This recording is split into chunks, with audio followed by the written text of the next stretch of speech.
maybe this is a bit of a personal question for me, just out of my own curiosity, but I've talked to Ray Dalio a few times.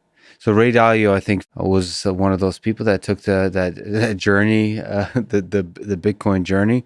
Do you have thoughts about him specifically, about that whole world, and about the journey, maybe of others that are going through the same process? Because Ray is, at least from my perspective, I'm a bit of an outsider. He's one of the most insightful and deep thinkers about investment, about finance, about economics in general, actually about life. So it's interesting to see him go on that journey. Do you have something to comment about Ray or just those kinds of people in general? So if we look at what I'll just consider the legends of Wall Street in general, Yeah. right? There's no denying that they're incredibly intelligent. There's no denying that actually, especially in the hedge fund world, they're some of the most open-minded people in terms of they're willing to change their mind when they get new information. There's no doubt that they are historians in the sense of having studied financial markets and cycles over time. And also, one of the things that I really respect about all those guys is almost all of them are willing to put ideas out via various writings that they do and accept the public criticism, right? Whether it's Howard Marks, Ray, or others, they will put this stuff out in public. And sure, there's a lot of people who are supportive and kind of are part of a fan base, if you will. But there's a lot of people who also think that sometimes they say stupid things. Yeah. And so putting that out takes kind of courage, right? I think Ray's actually the most fascinating, though, out of all of these kind of legends of Wall Street, in that he understands debt cycles. He understands currencies. He, for a while now, has been all over and famously said, cash is trash, investable assets, right? He kind of like just knew all of it. And for a long time, Bitcoiners have said, Ray, you understand the Bitcoin argument. You're just missing the last part, which is Bitcoin's the solution, right? And so he was gold and some other ideas. But I think that he's a perfect example of when you are part of the establishment, people view you in a very static way as the leader of a part of establishment. But whether it's Bill Gates, Ray Dalio, or somebody else, each one of these people were innovators and challengers to a system. They were upstarts at one point. And so it's kind of this idea that, like, if you live long enough, you eventually become the man. Right. Yeah. And so, Gates is a good example, right? Warren Buffett is a good example. Ray Dalio is a good example, et cetera. And so you have to give credit, I think, to Dalio in the sense of he kept an open mind about all of this, and more so than many of his peers has continued to do the work and come around to this idea. And now I don't want to know if I wanted to say that he's a Bitcoin proponent as much as he believes it is one of, a portion of assets that can be a solution. And so to me, when you start to convince those types of people, when it's, Paul Tudor Jones, a Stanley Druckenmiller, a Ray Dalio, Howard Marks now even writing about it saying, hey, I was anti-Bitcoin. I didn't put a ton of intellectual rigor into it, but thank God my son bought a bunch for our family, right? And kind of we've had exposure to it. I think what it does is, more than anything, it's not going to convince somebody to go and, take it seriously or go ahead and make an allocation. It reduces career risk. And so if all of a sudden when Paul Tudor Jones and Stanley Druckenmiller come out and say, hey, I own Bitcoin and here's why, every other investor on Wall Street now can say to an investment committee, well, it's good enough for Paul Tudor Jones. It's good enough for Stanley Druckenmiller. And so I think that it's very interesting because Ray doesn't just represent Wall Street. I think Ray, in some weird way, represents this like macro economic investor. And so some of those are in hedge funds, and some of those people would be like CIOs at organizations. Some of them would be at corporations, and some of them are just kind of retail investors. And so you can see this kind of inflection point throughout the adoption of Bitcoin, right? There was infrastructure that got built. Okay, that kind of led to more adoption. There was certain individuals, right? Usually they were kind of technology-oriented, entrepreneurial billionaires. They would buy it and come out and say it. Okay, that led to inflection points. You started to have some of these kind of Wall Street legends come out. Started to have financial institutions. Now you're seeing corporations start to do it, right? Eventually there's going to be a central bank that does it. And so you kind of walk through that line, and what you understand is like, it's the same thing every time. It's just somebody new, right? That path, right? That Bitcoiner's journey, if you will. And I think that is almost the beauty of it is if you short circuit the journey, it's almost like somebody doesn't appreciate it. Mhm. right? If you take, let's say, somebody who's a young kid and you just give them a bunch of money and they didn't have to work hard for it, they don't really appreciate it. Well, and Ray actually has a book, Principles, right? And he talks about the hero's journey. So he's like living it in some sense in terms of, thinking about digital currency in general, like digital finance. It's one of the big transformations of our world in some sense. It's not just about money. Or you could argue that money is everything. I mean, it's like money isn't just the narrow definition of money. Money is really everything. And so you could argue that sort of cryptocurrency is like the base layer of this transformation to the digital space, and everything else would just be built on top of it. I use a different word that I think is kind of closer to your world, which is it's ultimately automation. And what I mean by that is, before 1970 or 1980, all the assets were analog. And so when you have analog assets, physical stock certificates, physical bonds, right, physical deed to a home, you have to physically exchange them. Yeah. When we wanted to increase transactions and increase kind of global finance and access, we took those physical assets and we created electronic QSIP assets. So now we have in centralized databases kind of a file represents the asset that's sitting somewhere in custody, and you and I can transact them a little bit easier. But it's still centralized. There's still some bureaucracy, and maybe it takes 2 days to transact rather than actually mailing it across the world. Now what we're seeing is a transition from those electronic QSIPs to these digital assets. And so if you look at, again, just let's say money or currency, every currency in the world is going to be digital. You're going to have a digital dollar, a digital euro, yen, RMB. You're going to have decentralized kind of open source money like Bitcoin. You're also going to have private currencies like Facebook's attempt at Diem, and there will be others that will try to do this. And so when you get everything digital, right, and I think that's the kind of the first step that everyone focuses on, the competition at the technology layer essentially goes away. You get some level of feature parity. And sure, there's bells and whistles on each kind of implementation of a digital currency. But at the end of the day, the technology is relatively the same. And ultimately, what it will do is it will facilitate the adoption of digital wallets. So you have to have a digital wallet regardless of what digital currency you have. Same with me, same with everybody else in the world. But what it does do is when you kind of push away and reduce the friction of competition at the technology layer, it moves the competition to the monetary policy layer. And so when you get to that layer, now all of a sudden it becomes interesting because all of the currencies are the same, except for this one right now. And maybe there will be others in the future. But for sure, Bitcoin today, and people may try to replicate in a private manner or something, but Bitcoin is kind of the only finite, scarce digital sum money. And so when you then have that pretty big difference in that competition at the monetary policy layer, it's actually not going to matter where you get paid. Right. And what I mean by that is like you and I both live in a single currency environment. I get paid in dollars. I historically have saved in dollars.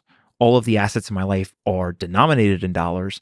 And I owe my debts in dollars, whether it's taxes or in the private market.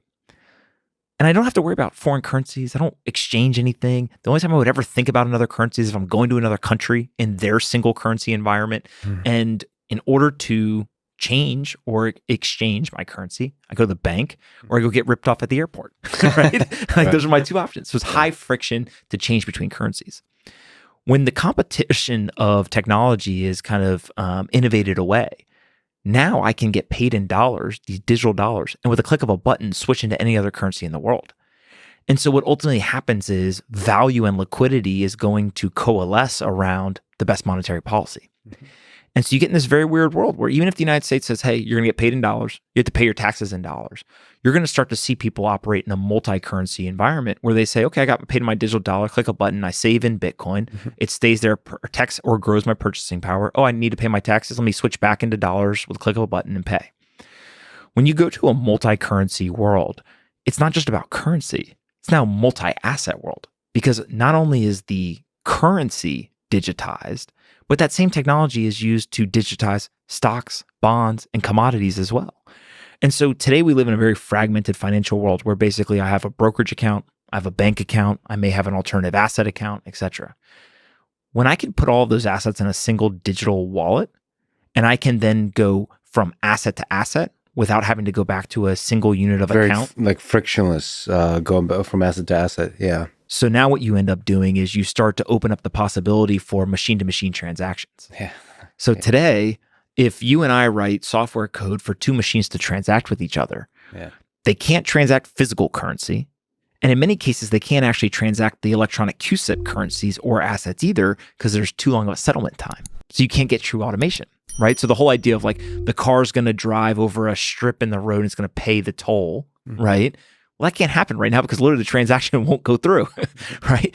And so I always joke that like in an automated world, it's like a CD-ROM, but we're trying to take cassette tape player assets and put it in the CD-ROM. Yes. It's just incompatible technology. References nobody understands at this point. Exactly. By the way, you need to update your references. I probably do. It's like taking a CD-ROM, trying to put an MP3 player into streaming.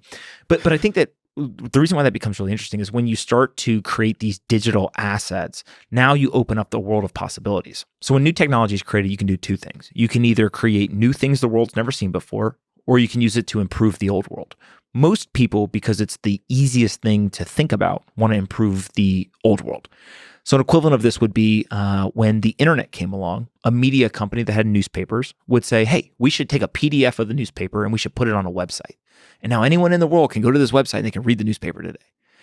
That was valuable, but it missed out on the ability to change headlines, to test, to put multimedia, to distribute it differently, to do all kinds of things that today we understand the internet really empowered. And so what I think we're about to watch happen is we're going to digitize the assets. We're going to put them all into these digital wallets. You're going to get automated technologies where machines can now transact with each other. And we're going to do simple things like, why do we pay people once every 2 weeks? Why don't we just pay them at the end of every day? Or why don't I literally stream payments to you on an hour-by-hour basis based on the work you do? It would solve incredible economic issues in our country and in countries around the world. But historically, businesses can't do this because of the technology problem. They can't keep track of it all. How do they pay everyone every day? How do they pay everyone every hour? Like, you just can't do it. Yeah, it's funny. The vision of the future you're painting, it's kind of an exciting one. And it almost makes me sad looking into the future when we'll look back at this time. It's like how incredibly inefficient financial transactions were, like the transaction of value of any kind. Like how like we have to pay each other. Like there has to like processes. There's like payroll and all this kind of just the entirety of the transactions is just like painful. Almost all transactions are painful. And even and the companies that innovate to make the transactions a little bit more frictionless, like Amazon with a one-click purchase button, like win out huge. But even that's really painful. So it's actually really interesting, especially then you start to move that into the space of data. There's a lot of people thinking about privacy and data and like, can we like convert data into like money so that you can pay for how much you reveal to the companies about your own private data that can then be used to assign value to you, so you can use the service for free if you hand over the data, but there's like explicit transaction going on, so you can empower all those kinds of things that will just like fundamentally change our world. That's really really really exciting. One of the most interesting things to me is I invested in a company called Bridget, and what they told me was they said $8 billion was paid to the top 4 banks last year on overdraft fees. So literally, they took $8 billion from people who didn't have money in their bank account, right? And so when you dig into why is that, a lot of times it's not that the people don't have the money. It's actually a mismatch of the payments. Yeah. So what ends up happening is you get paid on the 1st and the 15th, but on the 12th, your Netflix bill hits. On the 13th, you went grocery shopping. And on the 14th, your car payments hit, you overdraft. And then on the 15th, you actually get the check. And then you're able to pay not only the overdraft, but for the expenses that you have. And so something as simple as just getting paid at the end of every day immediately would eliminate, some big percentage of those $8 billion of value that flows to large institutions on overdraft fees. Yeah. And also, I mean, this whole process with overdraft fees and just many of the financial transactions we have to live through today forces many of us to be like accountants, like to understand the different mechanism of financial, like the movement of money. as opposed to you, which is what we want to do as human beings, operating at higher layers of like providing services for others, of like following your passions and like working for others, like doing cool shit, or basically providing value, exchanging value in the world, and not thinking about the money. The money takes care of itself, and then you see the results of it. So you're able to think in terms of money, but not have to know how the accounting works. Automation simply frees humans up to do more creative work. Yeah. Right. Yeah. That's it. Yeah. And which is why they use the term. Which is why you use the term automation, which I think is kind of brilliant reframing of all of this. Yeah, because ultimately, digital technologies are merely the conduit to usher us into that world. Yeah. And I think the most fascinating part of this entire industry is people who are trying to figure out, now that we're going to have these digital technologies, how do we usher in that automated world faster? And so there's people who are building all kinds of incredible things, right? There's literally some technologies where you can stream for paying for consumption of content. Yeah. Right. I saw somebody recently who they basically said, hey, I have created something, but it's not going to be released until everyone, in almost like a GoFundMe type situation, pays for it in combination, then it gets unlocked. And so when you start to think about this, it's not only innovation on the technology front, it's innovation around the way that we form capital. It's the way that we organize resources. It's the way that we build companies. It's the business models, right? It's the application of those technologies. All that stuff starts to change. And go back to 2007 is when the iPhone came out. Uber wasn't possible, right? I mean, you just go down the line. Like all these companies that weren't possible before, when the digital technologies are kind of adopted on a global scale, I think that we all, myself included, drastically underestimate how fast and how big innovation can be, because it's just hard, right? Like we like to think linearly, and that's not how the world works. Yeah.